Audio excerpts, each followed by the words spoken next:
در تاریخ 17 مارس سال 2025 ساعت 2:47 بعد از ظهر در منطقه روستایی در شهر بوگا کلمبیا پدیده‌ای رخ داد که تا امروز هیچ توضیح قانع کننده‌ای برایش پیدا نشده است. یک گوی فلزی از آسمان سقوط کرد.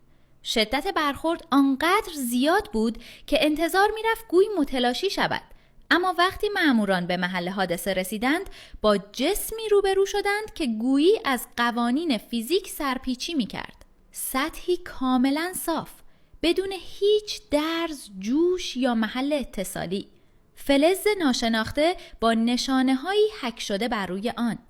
نشانه‌هایی که نه هیروگلیف بودند، نه خط میخی، نه هیچ زبان شناخته شده‌ای روی زمین.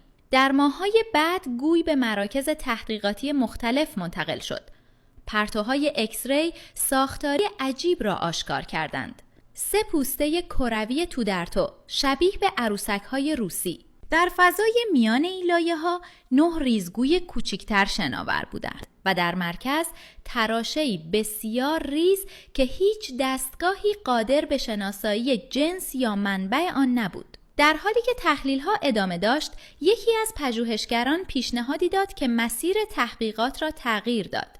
بگذاریم کوانتوم AI هوش مصنوعی کوانتومی آن را تحلیل کند. شاید پاسخ جایی فراتر از درک انسانی باشد. در همین زمان گروهی از دانشگاه جورجیا نمونه‌ای از رزین چسبیده به سطح گوی را برای کاربن دیتینگ مورد بررسی قرار دادند. فرایندی که هفته‌ها به طول انجامید و بارها بازبینی شد و سرانجام نتیجه‌ای به دست آمد که سکوتی سنگین بر اتاق آزمایش حاکم کرد.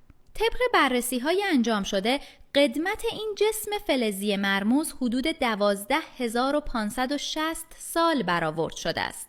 اما راز واقعی هنوز حل نشده. هیچ کس نمی‌داند گوی از کجا آمده. شاید پاسخ هنوز درون همان تراشه خاموش پنهان است.